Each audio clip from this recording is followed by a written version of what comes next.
Me and my split ends would like to have a word. Seriously though, I know I've not been active on this channel consistently in so long, and even when I have been active, it's been very sporadic or it's been content with questionable quality. So I wanted to get on here today and just sit down and chat with you about what's been going on in my life the past few years that has made me unable to post consistently and not really able to create the kind of content that I used to create back in 2019, 2018, all that good stuff. The truth is, I've been through a lot of different things in my personal life in the last few years. And all of that has kind of led me to not only being unable to necessarily create good content consistently, but actually completely rethinking the way I want to run my business, the way I want to show up online. So I wanted to talk to you about the future of this channel and of my business and kind of let you in on the direction that I see things going in. But I feel like before I do that, it's important for me to give you the full context. Over the past few years when all this craziness has been happening, I haven't really been opening up about it. Because I kind of feel like, for me at least, a good boundary, not only with talking to you, but also even with people in my life, a good boundary for me that's healthy is to not speak on something until I feel like I'm out of it, if that makes sense. I'm never gonna have a panic attack and then get on here and be like, you guys, I just had a panic attack. Here's 5 panic attack tips I learned. I just don't feel that that's the right thing for me to do. I want to be through something and able to talk about it while I'm emotionally regulated and kind of moved past the deepest part of it before I get on here and chat about it. So that's why I've kind of been waiting. This video has been a long time coming, but I figure it's time to sit down and chat. So yeah, let's do that. So we all know what happened in 2020. I don't know if YouTube is going to allow me to say that or ping me for the algorithm, so I'm just going to call it the event of 2020. When the event happened, like most, it was very jarring, it was very shocking, and I was at home a lot. I was at home pretty much all the time. During a time period from 2020 to late 2022, I didn't go into a grocery store even at all. I didn't go anywhere. I had my groceries delivered. I didn't see friends and family hardly at all. It was a really serious thing. And that's for reasons I won't necessarily go into because it's other people's health and their story. And I'm not going to put out, my loved ones' health situations online in case they don't want that information public. But yeah, basically I had someone in my household who had autoimmune issues as well as other things. And I felt that it was really important to be as safe as humanly possible during that time. But of course, that takes a toll. And I was also feeling a lot of pressure business-wise. I was under a lot of pressure to show up every day when I didn't feel good. But I had to keep pushing because I mean, we've all got bills to pay. We've all got to make a living, right? And other than that, I personally just have this innate drive and insane perfectionism, which I'm working through in therapy. Don't worry. These things that just push me to keep going even when I don't feel so good, even when I'm under a lot of pressure. Well, all of that kind of came to a head in August of 2021. If you are on my newsletter, which by the way, if you're not, I'll link it below. It's a really good newsletter. At least I think so. So you should definitely sign up.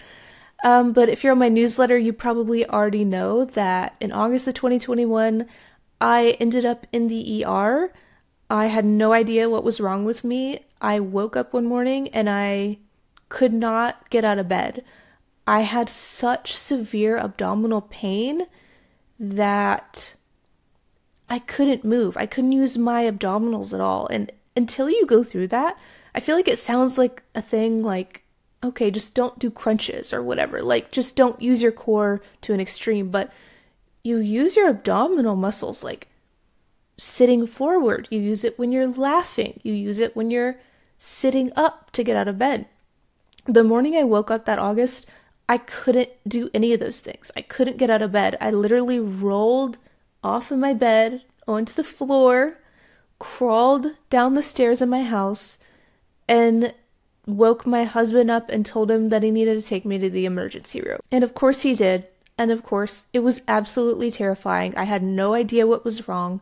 All I knew was that I had this extreme pain that I never felt before that was not going away. So I had an ultrasound, an abdominal ultrasound, full blood work workup, all that kind of stuff. The good news was they couldn't find anything through those, I guess, methods of checking or whatever. The bad news was it actually ended up, which I didn't find out till later, it actually ended up being a severe manifestation of a chronic illness that caused me to be nutrient deficient, barely able to eat, barely able to even walk down the street. I was dealing with this so intensely, and it really felt like it almost broke me. This was one of those events you go through in your life where you feel like there's a before that and there's an after that. You know, it was that impactful for me, and it just made me stop and question everything. Like, it made me go, I can't live the way I've been living anymore. I can't eat the way I've been eating. I can't push myself the way I've been pushing myself.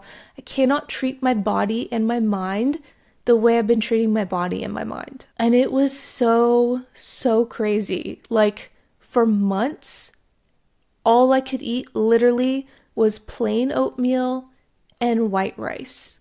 No seasoning, no little blueberries up in the oatmeal, none of that. Literally nasty, disgusting plain oatmeal and white rice. Couldn't even have salt, soy sauce, nothing. I had to eat an extremely bland diet for months and months. It was so bad. I remember when I was healing a little bit, I was able to eat like some carrots and like softer vegetables on my rice, and I literally cried the first time I had a carrot. Carrots are not even that good, y'all. Carrots are like, they're not that great. So to cry over eating a carrot, I felt like one of those people on Survivor when they, are essentially starving out there, and then they first get like the merge feast, or they get a big reward or something like that. And it's just like, this is so amazing. This is the best thing I've ever eaten in my life. But yeah, it took me a long time to get to that point. When I say I ate bland for months, I mean months. And I was probably eating less than 800 calories a day because I was in so much excruciating pain every single time I would eat that I just couldn't handle the pain, and nothing was working, nothing was helping. Now, on the business side of things during this time, I completely stopped doing like any launches, anything like that. I had some actually really big client work opportunities because yes, I still do work with freelance writing clients. I actually had to stop those and stop doing client work and just fully focus on resting and healing and recovering. I enrolled in a mindfulness-based stress reduction program. I scaled my business completely back to only sending a weekly newsletter. Like, I really knew that I had to change everything if I wanted to heal from this, and I was bound and determined to heal from this. Now, doctors were not helpful while I was dealing with this. They were not helpful. That is sadly how some chronic illnesses are, which is what I've learned. You can actually find more helpful information from, reputable internet communities sometimes. I'm not saying don't go to the doctor. Please don't hear that when I'm telling you this. But yeah, it was really bad. I mean, I fainted when I got blood work done. One time I was at a point where I could not walk down outside my house and get the mail because I was too weak. That's what that kind of, diet will do to you, and that kind of illness will do to you. I was very nutrient deficient, all kinds of stuff. But slowly over time, maybe at about like the year mark, I started to notice some improvements. I started being able to introduce more foods. I could go on a little bit more like light walks, things like that. And it really just taught me to be so grateful for even the smallest things. So grateful for this blueberry that I can now have on my oatmeal. Or so grateful for this like 5-minute walk I can go on around my neighborhood and look at the trees and appreciate the flowers and any bird or rabbit or squirrel I would see. And a lot of that came from my mindfulness classes too. That really, really helped me.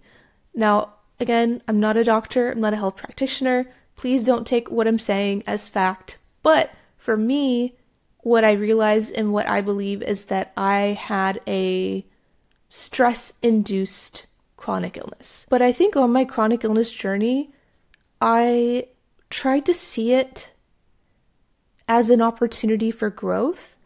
I tried to ask myself, instead of being like, oh, I hate my body, why are you doing this to me, body? I tried to always go back to, what is this illness trying to tell me? And it was trying to tell me all those things. You're working too hard. You're too stressed out. You are repressing your emotions. That's a huge one. I'm still working on that. I'm still working on being able to let out my emotions.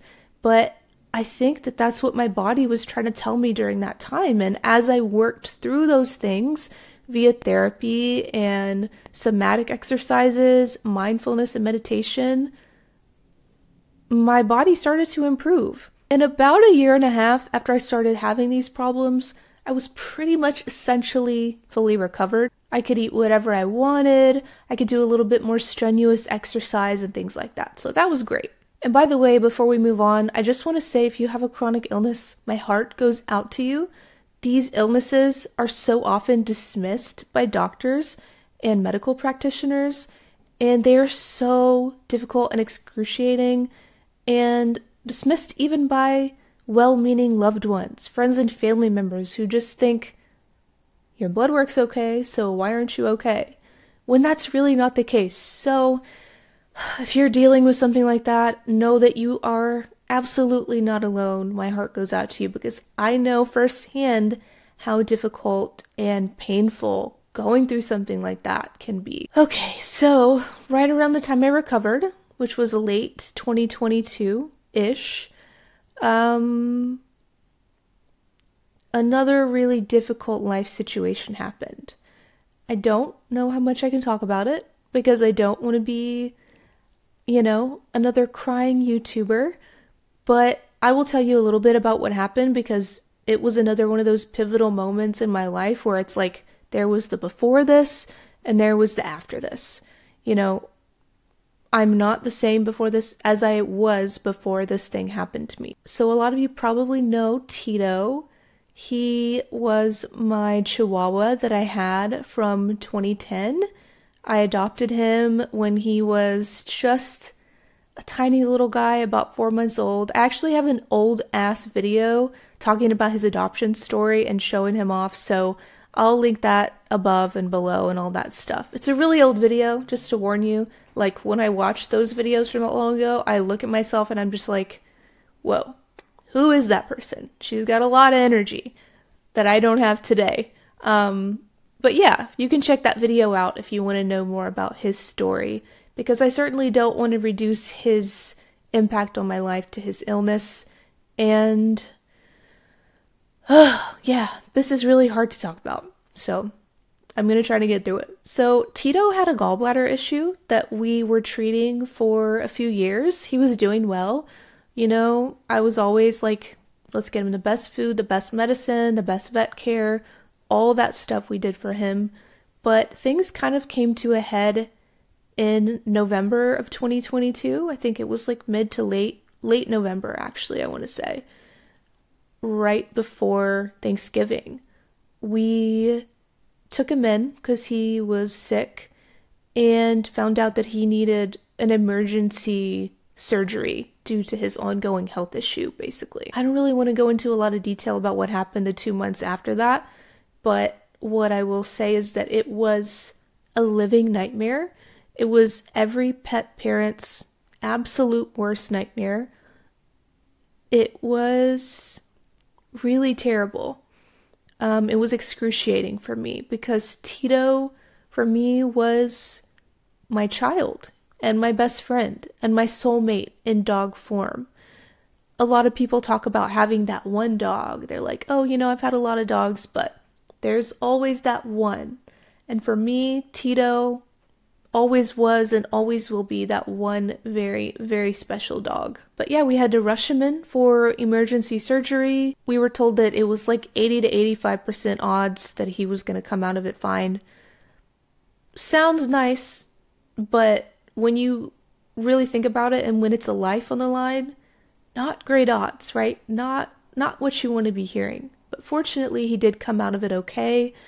And I took him home and he was on like 12 different medicines, and I became his full-time carer, essentially. 24/7, I was taking care of him. We were told he was doing great, everything was fine, all this stuff, like he was ready to come home.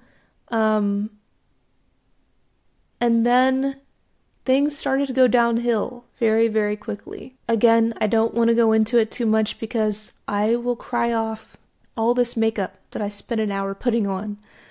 But it was essentially 2 months back and forth of us being told what he has is an inoperable tumor because it's too close to his bile ducts, versus what he has is something that is uncommon but actually will heal within up to a month or so. So let's just give it time.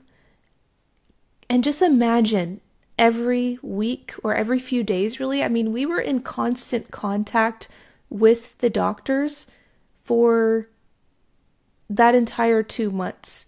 I know I'm not like explaining this very well chronologically, but let me be clear. He had, I would say, 4 to 5 hospital stays within that span of 2 months because of complications from these other issues that had arisen, or I guess they thought they were already there, or I don't know at this point. But yeah, it was really difficult. I mean, we had multiple situations where he was sick and I was running, sprinting to my car, hauling ass to get to the ER vet and rushing him in there because that's how bad it was. And that is just not something I would ever wish on anyone. Obviously, we lost him. He's no longer with us here physically. I am so grateful for the last 2 months that I got to spend with him. He was my entire world his whole life, but certainly during that time, I mean, he was my world. I did not leave his side. He was on literally 12 medications, some of them twice a day, so it was like a 24/7 thing. I was taking care of him. Not complaining, by the way. Like, what an honor to be able to do that for him after everything he did for me. But I'm so grateful for that time because it allowed me to bond with him and maybe feel a little bit more closure than I would have had it just been a really quick thing. The flip side of that is that it was absolutely awful and excruciating to hear these back and forth things from the vet and to have to rush him in to the ER vet constantly. But ultimately, the last time we rushed him in, there was no other option. There was no way to save him. That was it. I'm not going to recount what happened because then I'm just re-traumatizing myself for no reason. But I am so grateful that I got to spend his last moments with him because he just meant so much to me. Like, I would have moved fucking mountains for this dog. I literally, like, when we were being told there's not much else we can do, we don't know, I, bulldozed my way into getting the phone number of the top oncology surgeon in the country, who is in Manhattan, New York, and got on a phone call with him. I was talking to another specialist in North Carolina. I mean, there's nothing I would not have done to save his life, and he fought until the very end. So I'll put some footage over here of Tito. He was such a special dog, such an amazing, incredible addition to my life. And I know everyone says that about their dog, but he was really one in a million. He was one of one. He was so incredibly chill. Everybody loved him. A lot of people don't like Chihuahuas because they have bad stereotypes, but he was the one Chihuahua that I could bring around people and they would be like, you know what? Your dog's actually pretty fucking cool. Like, I think I might be changing my thoughts about whether or not I like Chihuahuas now. So, yeah, he was just so loving, so amazing, such an incredibly brave, strong little being. And yeah, he was my soulmate in dog form. And something that I love about him, that he was so calm and gentle, always gentle. Even when he was so sick, even when he was constantly going to the doctor and dealing with all this stuff, he never once growled, snapped at anyone. I never saw him do that in his entire life. And to continue that and be that brave, even in the face of the awful, awful things he went through in the last 2 months of his life, it just taught me so much about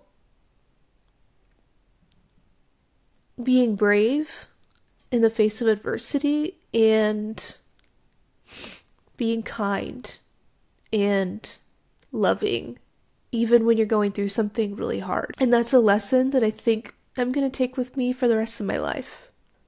Well, I broke my rule of no crying on YouTube, but that's okay. I think in closing on this topic, I just want to say that if you have lost a beloved pet, please know that your feelings are so valid. And if there's someone in your life telling you to just get over it, just get another dog, it's not that big of a deal, why are you crying, it's not that serious, they honestly need to fuck off. Because that is so mean, it's so rude, and losing a soulmate pet, an animal, can and often is just as difficult, if not more difficult, than losing a human in your life. I can say that. That's definitely true for me. And I know it's true for many of you watching. So if you've ever been through this or something similar, my heart goes out to you. I know how excruciating it is. I know how difficult it is. And I'm so sorry that we live in a society where grief is not handled well. In Western society, it's just like, all right, take this pill so that you don't feel anything, and then don't bother anyone with your feelings. And that's so ass backwards. Like, we should be allowing ourselves to feel these things, and we should be supporting one another, loving one another, lifting each other up through these difficult times, helping each other. And that is just so often not the case, especially with pet loss. So if you're going through this, I'm so sorry. I know it's so tough, but please, if you can, try to tune out those voices that tell you it's not a big deal, because your grief absolutely is valid, and the animal that touched your life so deeply matters, and I believe that they are still here with us, watching over us, taking care of us, and still deeply connected to us. Even if they're not here in their physical form, I believe they're here with us always. So we lost Tito in January of 2023, and it was really difficult after that. It's the kind of grief where your knees buckle, you just start screaming. That's how deeply that impacted me. Fortunately, I have an amazing practitioner who specializes in grief work and somatic therapy and IFS therapy and all the things I needed. So I continued working with her and working through that grieving process, which started in late January of 2023. So that was something that really helped me. Cannot recommend that kind of therapy enough. It is so much better than talk therapy, for me personally. Maybe not for you or everyone, but for me personally it was. Anyway, after that happened, I, again, had a point where I was reevaluating life, reevaluating things.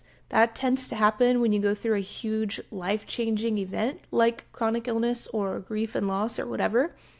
And my husband and I, ever since we traveled full-time in 2019, we always talked about moving back, not back, but like moving to the Pacific Northwest. I think I said back because we did live here technically for like 2-3 months or something like that in 2019 when we traveled full time. And we just totally fell in love with it. The Oregon coast is the most beautiful place I've ever been to in my life. If you haven't visited, highly recommend. But yeah, I think planning that move kind of gave me something to focus on while I was grieving. I did my best to like feel the feelings and process it and not just distract myself all day every day. But at the same time, you can't just wallow in it. So I was trying to find that balance. And we had planned on moving anyway once the event of 2020 and onward had kind of settled down a little bit to where we felt comfortable enough traveling. So in August of 2023, we actually packed up all of our shit.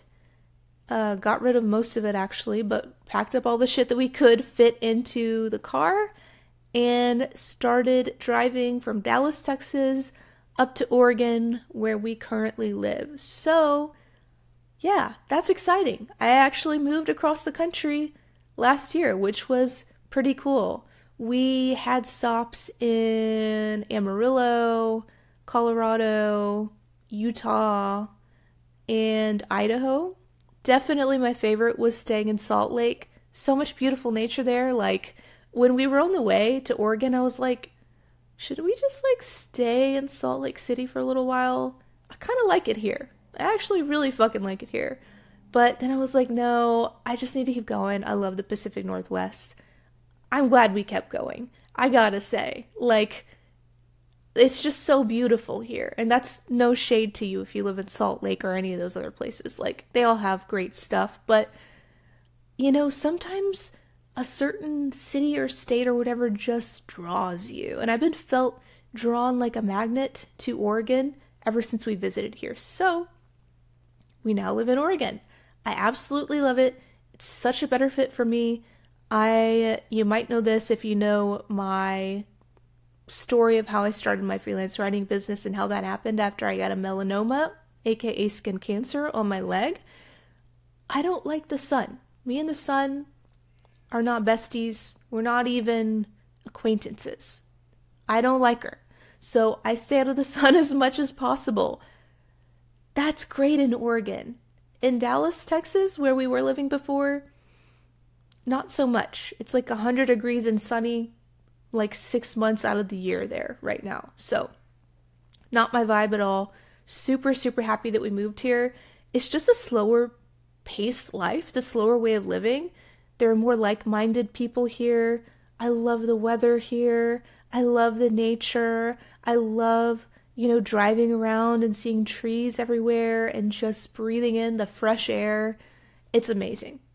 It was terrifying, even though I knew I wanted to move across the country for a really long time. Pretty much any big change like that is going to be terrifying, right? But I did what I always do, and I forced myself to, feel the fear and do it anyway. And so, yeah, now we're here. I absolutely love it. We are so fortunate. We found the perfect house for us right away. Literally the first house that we looked at here, I was like, this is our home. My husband felt the same way. He's like, yep, this is our home. It's homey. It's us.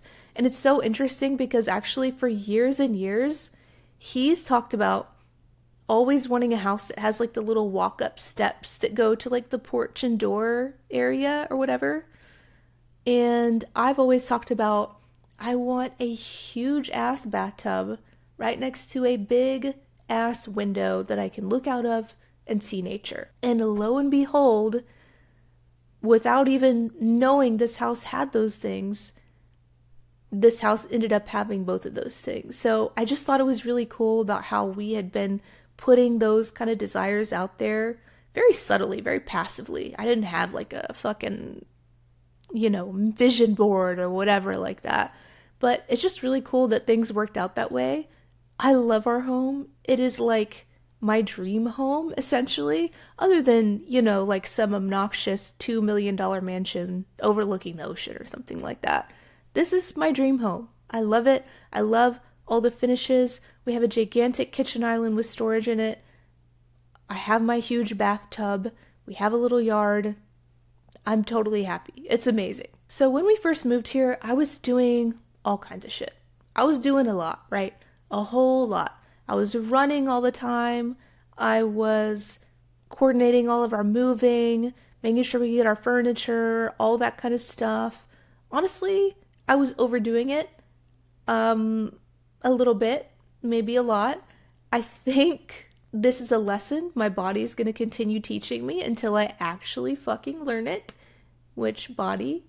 I'm doing my best. I'm trying to learn. But yeah, I was doing too much. I was running like 30 miles a week while being, stressed out about various personal life things that I'm not going to get into in this video.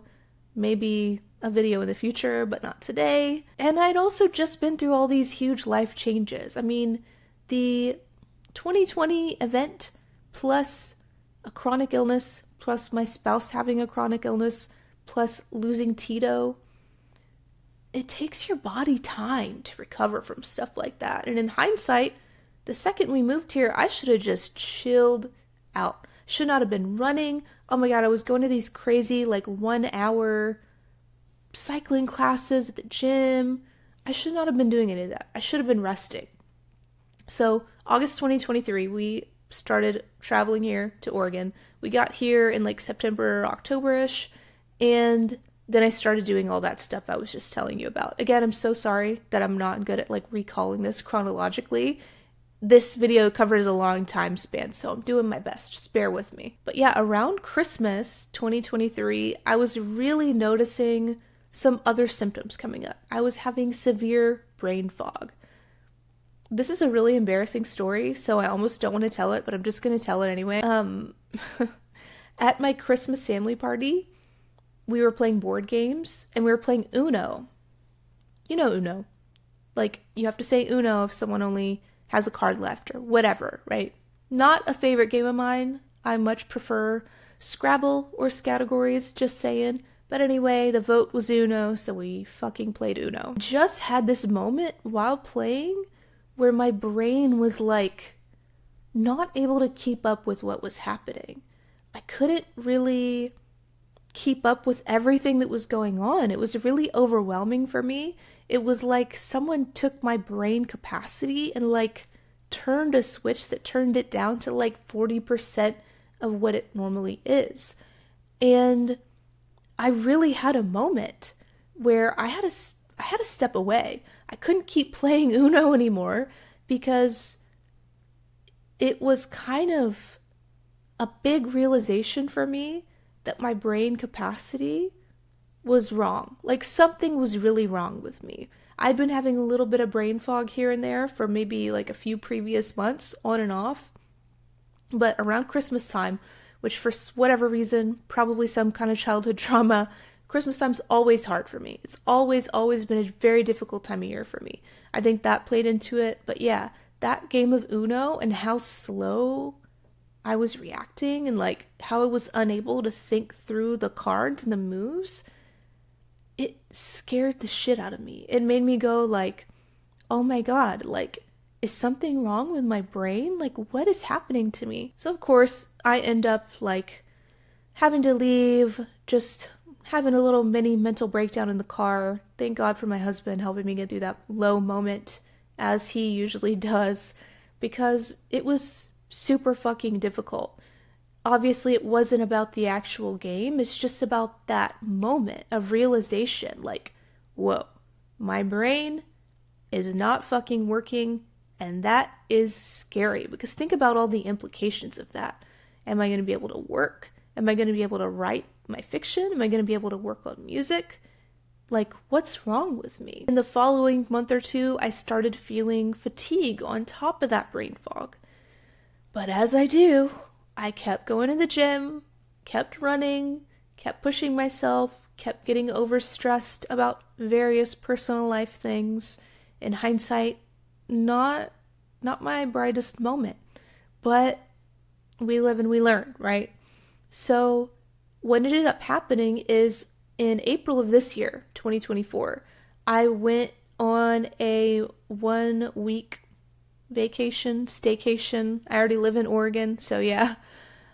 With my mom and her new husband. We stayed in a big, beautiful house on the Oregon coast. It was amazing, but we were very, very, very active and busy every single day. I'm talking like 10 to 15,000 steps a day, you know, being social with people all day. Like, they were great to be around, but if you have fatigue, you know, even being around your best friend, favorite person in the world, can be very, very draining sometimes.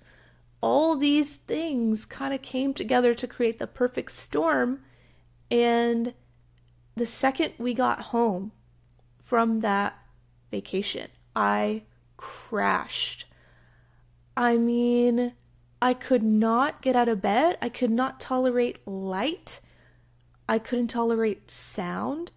I literally had to lay flat in my bed, and I have like a black hoodie, and I would just put the hoodie over my eyes to black out all the light, and put like headphones over my ears to block out all the sound, because anything else was just exhausting me. There was one point where I would just like cry because I had bone deep fatigue just from walking to another room in my house.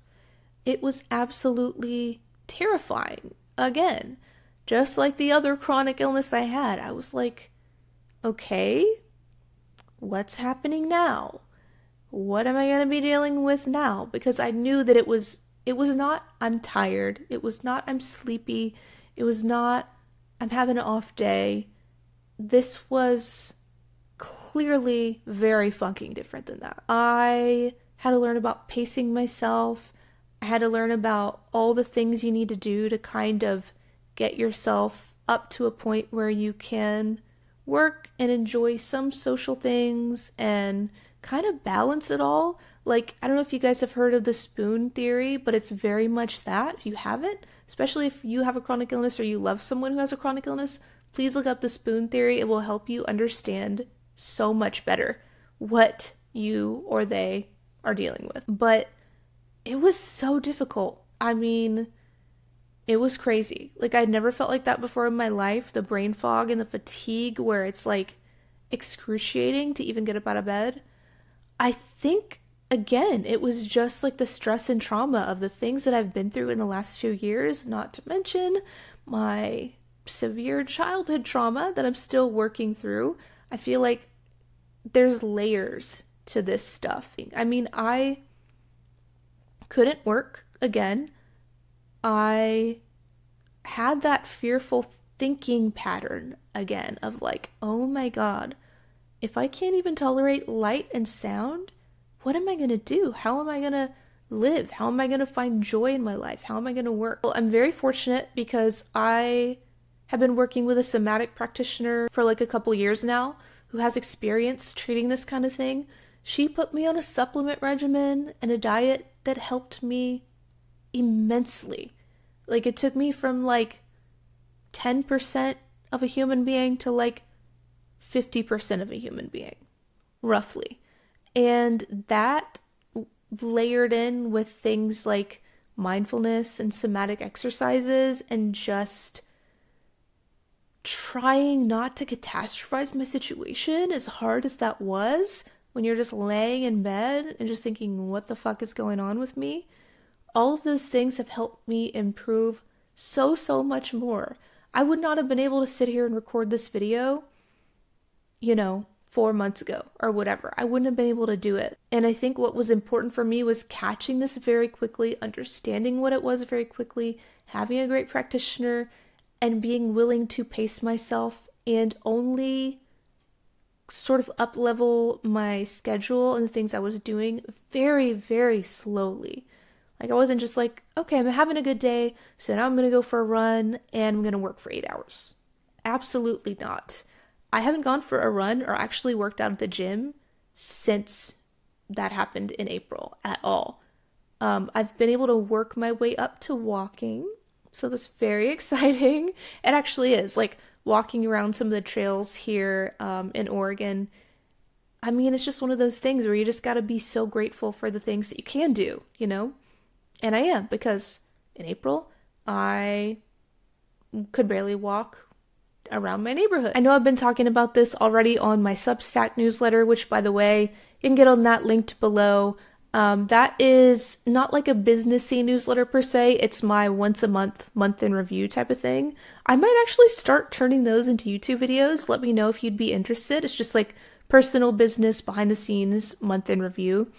But if you're subscribed there, you kind of know I've been talking a little bit about my chronic fatigue journey, recovery process, and whatnot. I'm still very much on that journey, but I feel cautiously optimistic about improving. I think from what I've been told, it's like, yeah, you're improving. So just keep doing what you're doing and give your body and your nervous system the time to actually recover.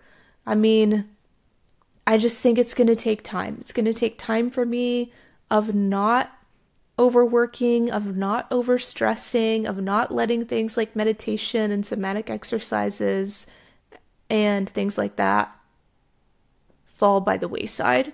By the way, I'm so sorry I keep looking down. I have notes here, and then I have like my little monitor on my phone for the camera. I'm trying to make sure that it doesn't cut me off on the video. Anyway, I feel cautiously, well, I'm just gonna say I feel optimistic about it. I'm gonna keep doing what I'm doing. And again, if you've ever dealt with a chronic illness, I am so sorry. My heart goes out to you. It really does. These are things that are often overlooked by doctors as well as well-meaning loved ones who can say some not so nice things. It's actually why I'm changing up my business to be more focused on how can you make a full-time income freelance writing while working part-time hours? Because I see such a need for that. Like, a lot of people are dealing with shit. Nobody wants to be working 40, 50 hours, especially not when you're self-employed. So, yeah, I won't say too much more on that yet. That's probably for another video or later in this video. Anyway, something else really exciting is I finished the first draft of my novel this year. I cannot freaking believe it. I had been working on the idea and concept for about a year before that, and the outline and all that good stuff. And I did finish the first draft. I'm now working on the second draft, so no timeline yet. It does take a long time to write a novel, especially your first one. If you have any tips for me, comment them below, or if you want me to share more of that process, I would love to do that, so please let me know. Another exciting thing that happened is I officially am, well, not yet, but I will be very soon a published fiction writer. I started taking flash fiction and short story writing classes summer 2023, I want to say, and I've been doing it consistently since then. It's been so much fun, so rewarding, so amazing. I'm fully in it, y'all. I fucking love it. That is my thing. I'm going balls to the wall with writing fiction.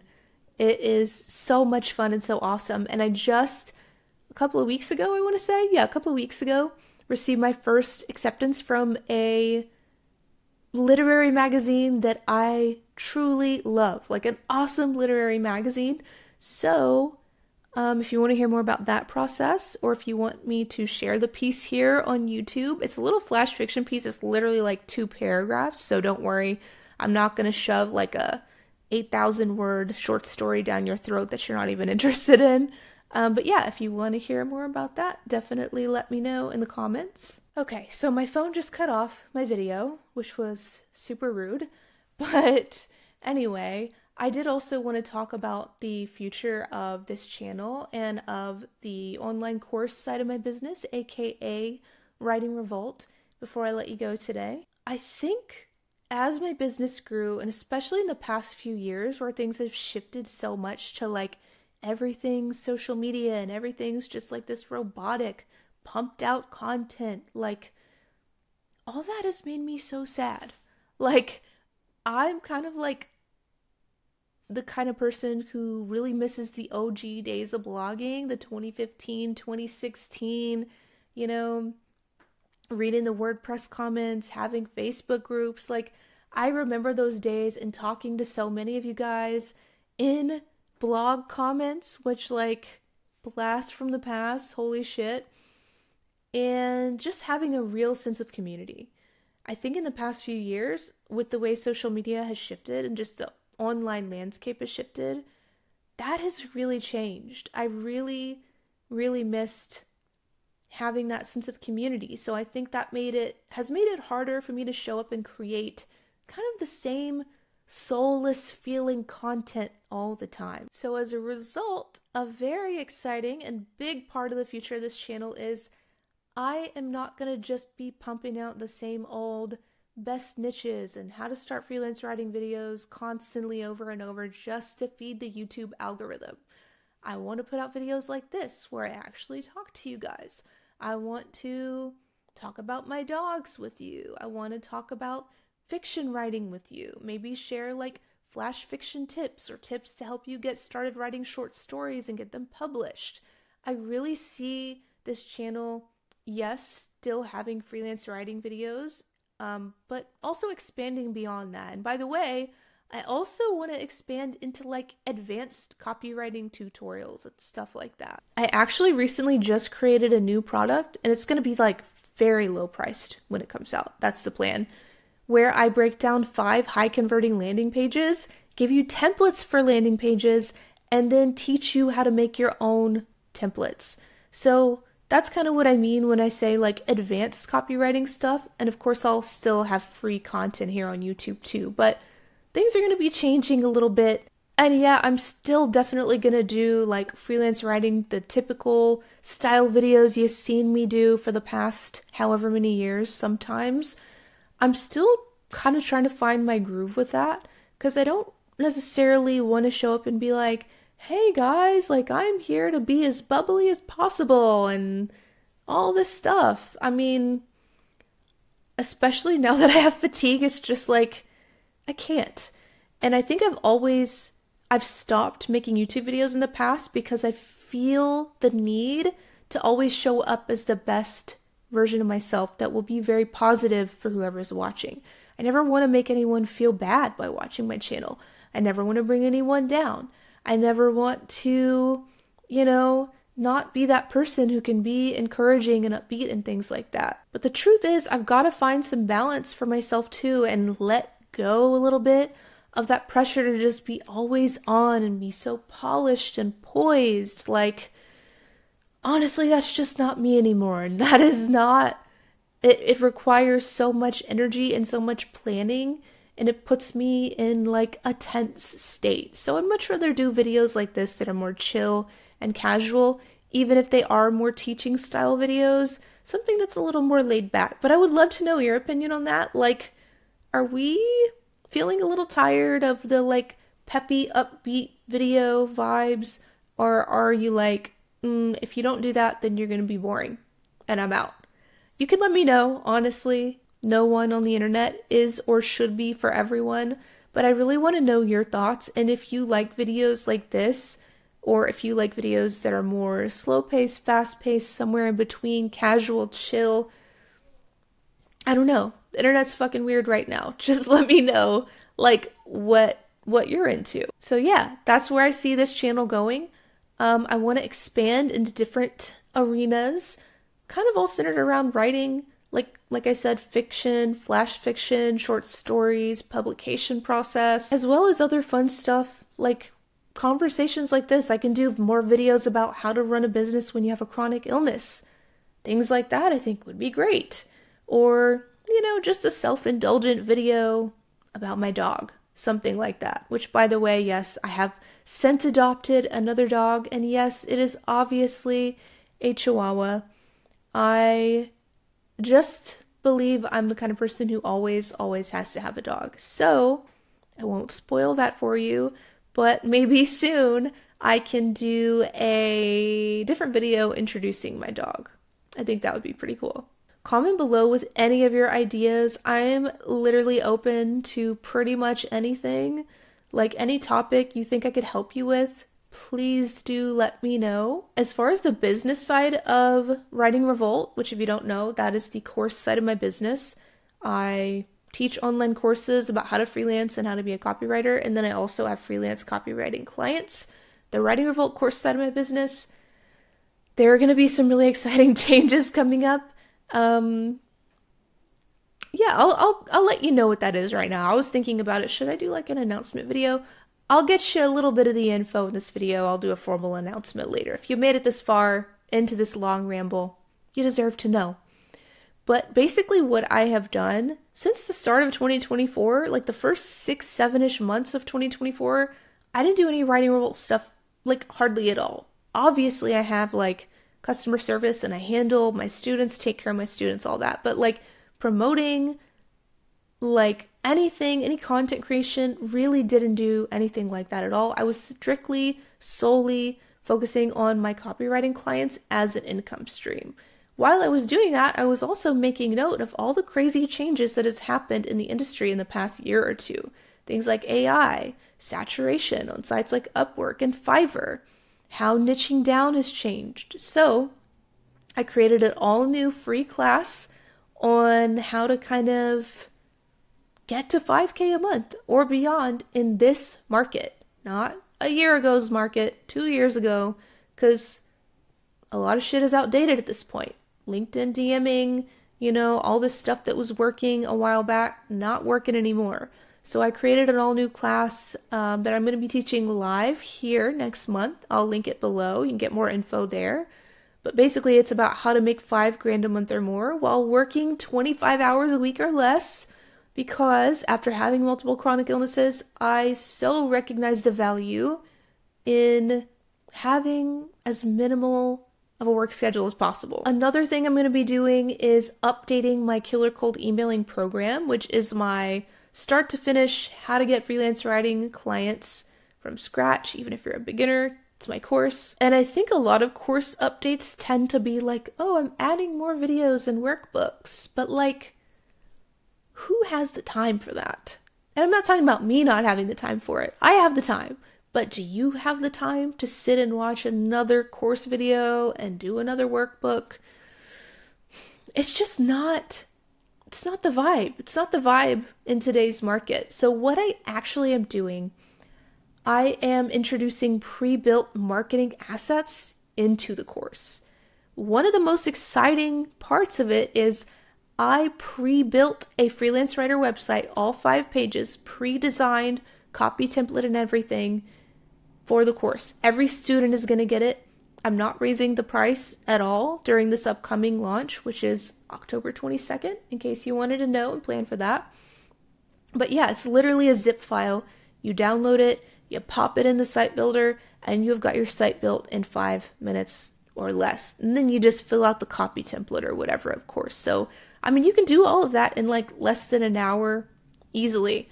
I've also created some really special assets about picking your niche. May or may not have a custom AI bot to validate your niche, find your clients, and tell you how much to charge. It's really good stuff. I'm not going to say anything else about it, but it's going to be so exciting. It's going to be so useful and helpful. And I'm like, why didn't I think of this before? I don't want to add on lessons and shit that you have to do. I want to save you time. I want to do it for you. Okay, my camera keeps messing up. She's trying, y'all. I don't know where I cut off. But yeah, I basically created these done-for-you marketing assets. The course opens October 22nd. You already know you can get on the wait list down below. And yeah, wow. What a long video. If you are still here, God bless. Thank you so much for watching and for sticking it out with me today. It really means a lot to me. You guys have no idea how much I appreciate it. I would love to hear from you in the comments. Don't care what it's about. I really love hearing from you, and I read every single comment and appreciate you so, so much. Thank you so much for being here. I should be putting out regular videos for the next at least 5 or 6 weeks. Then I will probably take a break. So yeah, I think my camera's about to explode, so that's probably a good sign that I should end this video. Again, thank you so much for watching, and I'll see you in the next one.